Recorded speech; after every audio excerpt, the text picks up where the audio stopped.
আউযু বিল্লাহি মিনাশ শাইতানির রাজীম। বিসমিল্লাহির রাহমানির রহিম। বিতাড়িত মোর্দার শয়তানের কাছ থেকে আল্লাহ পাকের কাছে আশ্রয় প্রার্থনা চাচ্ছি। পরম করুণাময় দয়ালু আল্লাহ তাআলার নামে শুরু করছি।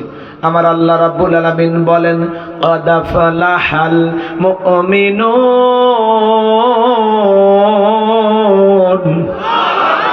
যে কোনো আয়াত বা সূরার তাফসীর করতে হলে কোন প্রেক্ষাপটে কোন সময় আল্লাহ তাআলা সেই সূরাটি বা আয়াতটি নাজিল করেছেন, সে নাজিলের প্রেক্ষাপট জানা দরকার আছে না না? আরবিতে বলা হয় শানে নজুল। যদি শানে নজুল আলোচনা করা হয় তাহলে তাফসীর বুঝতে সহজ হয়। তাহলে সূরা আল মুমিনুন নবীজির উপরে কোন সময় কোন প্রেক্ষাপটে নাজিল হয়েছে একটু জানার দরকার আছে না নাই? জোরে বলেন ভাই, জানার দরকার আছে না নাই? আমি কি একটু বলবো? একটু তাকবীর দেন, লিল্লাহি তাকবীর।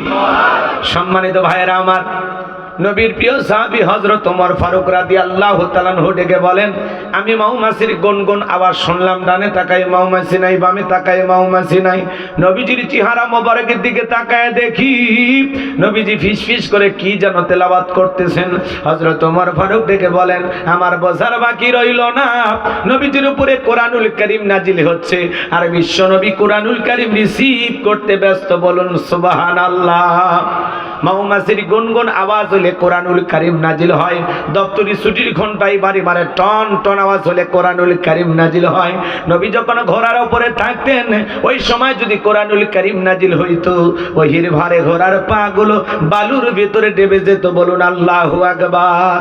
নবী যখন উটের উপরে থাকতেন ওই সময় যদি কোরআনুল কারীম নাজিল হইতো, ওহির ভারে উটের মাথা জমিনের সঙ্গে লেগে যেত।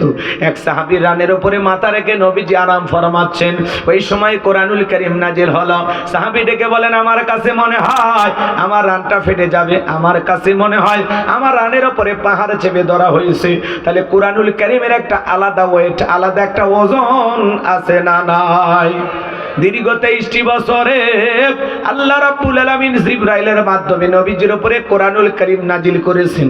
জীবনের প্রথম ওহী রিসিভ করতে গিয়ে নবীজির শরীর মোবারকে জ্বর পর্যন্ত এসেছিল। এই কোরআন মুসলমানের ঘরে ঘরে আছে।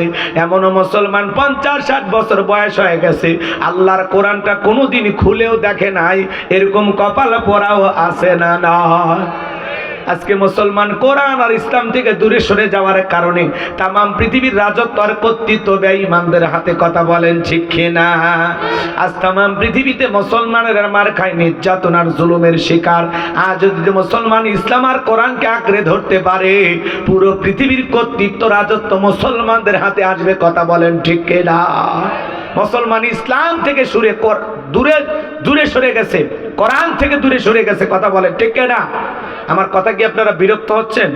আমার ভাইয়েরা গভীর মনোযোগ দিয়ে শুনবেন, লম্বা করার কোনো সুযোগ নাই। 8টি পদ্ধতিতে নবীজির উপরে কোরআনুল কারীম নাজিল হইতো। হযরত ওমর ফারুক ডেকে বলেন, নবীজির কোরআনুল কারীম রিসিভ করা শেষ হয়ে গেল। বিশ্বনবী তখন সাহাবায়ে কেরামদের দিকে মুখ করে ডেকে বলেন, আমার সাহাবীরা, এই মাত্র আসমান থেকে জিবরাইল এসে আমার উপরে সূরা আল মুমিনুনের 10টি আয়াত কারিমা নাজিল করে জানা দিয়ে গেল, নবী গো, এই 10টি আয়াতের ভিতরে আল্লাহ রাব্বুল আলামিন তার আদরের মুমিন বান্দাদের জন্য 7টি কোয়ালিটি নিয়ে আলোচনা করেছেন, 7টি গুণাবলী নিয়ে আলোচনা করেছেন। কোন মুমিন যদি এই 7টি গুণে গুণান্বিত হতে পারে, 7টি গুণ দিয়ে তার জীবনটাকে সাজাইতে পারেন, আমার আল্লাহ বলেন, উলাইকা হুমুল ওয়ারিসুন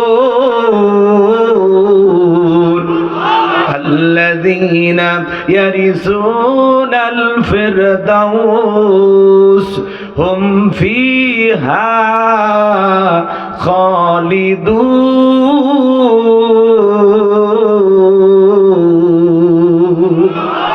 আমার আল্লাহ রাব্বুল আলামিন বলেন, তারাই হবেন উত্তরাধিকারী জান্নাতুল ফিরদাউসের। সেখানে তারা চিরকাল বসবাস করবেন। আমার আল্লাহ কোনোদিন তাদেরকে জান্নাত থেকে বের করে দেবেন না। বলুন সুবহানাল্লাহ। পিতা মারা গেলে ওয়ারিশ সূত্রে সন্তান যেরকম বাবার সম্পত্তির ভাগ পায়, কোন মুমিন যদি এই 7টি গুণাবলী অর্জন করে মারা যেতে পারে, এই 7টি গুণ দিয়ে তার জীবনটাকে সাজাইতে পারেন, সে হবে জান্নাতুল ফেরদাউসের ওয়ারিশ, উত্তরাধিকারী। সুবহানাল্লাহ কোন। বাবা মারা গেলে ছেলে সম্পত্তির কি পায়? ভাগ পায়। ওয়ারিশ হিসাবে ছেলে সম্পত্তির কি হয়? অংশীদার হয়। কথা কন।